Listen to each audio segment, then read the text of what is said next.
فالأصل أن المسلم متعلق بربه، ملتجئ إلى خالقه، يبث إليه أحزانه ويشتكي إليه أشجانه، ويعلم أنه أرحم به من نفسه التي بين جنبيه، وأنه أحلم وأكرم وألطف سبحانه وتعالى، وهو أرأف من ملك وأرحم من استعطف سبحانه وتعالى، فهو الرحيم بعباده اللطيف بخلقه.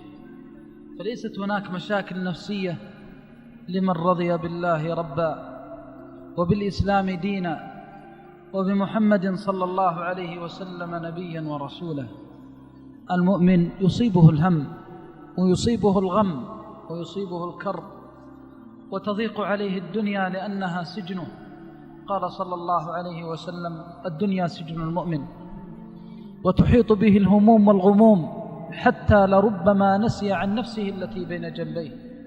ولكن ما إن يقف بباب الله، ما إن يحتمي بحمى الله، ما إن يقف بين يدي الله فيكبر في صلاته مقبلا على ربه، فيقول من صميم قلبه: الله أكبر، إلا تبددت أحزانه وذهبت أشجانه، وأحس أنه بين يدي ملك الملوك وجبار السماوات والأرض، وأنه يسأل أرحم الراحمين، ويسأل خير الغافرين، ويسأل أكرم الأكرمين.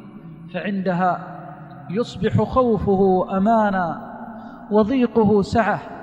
ألا إن أولياء الله لا خوف عليهم ولا هم يحزنون. شهادة من الله أن من تولاه لا خوف عليه ولا حزن. فهذه المشاكل النفسية هي حقيقة على الكفار.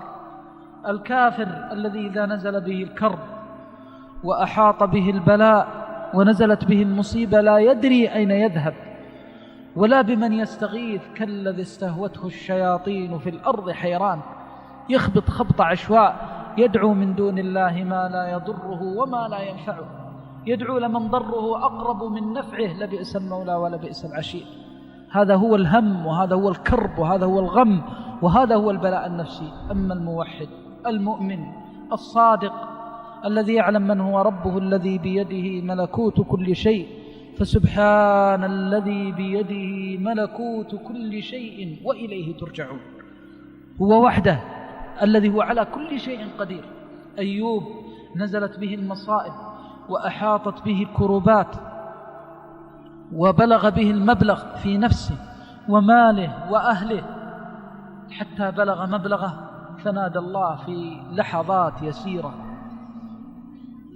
يسيرة ناداه مؤمنا موقنا موحدا متذللا متبذلا متخشعا سائلا ربه من كل قلبه، ففتحت أبواب السماوات لدعواته، وتأذن الله برحماته وبركاته ومغفراته. اضرب برجلك هذا مغتسل بارد وشراب، ووهبنا له أهله ومثلهم معهم رحمة من عندنا وذكرى لأولي الألباب. الله سبحانه وتعالى من حكمته جل جلاله أنه يحيط العبد بالهم والغم والكرب حتى يقف ببابه ويلتجئ إليه، حتى يقف ببابه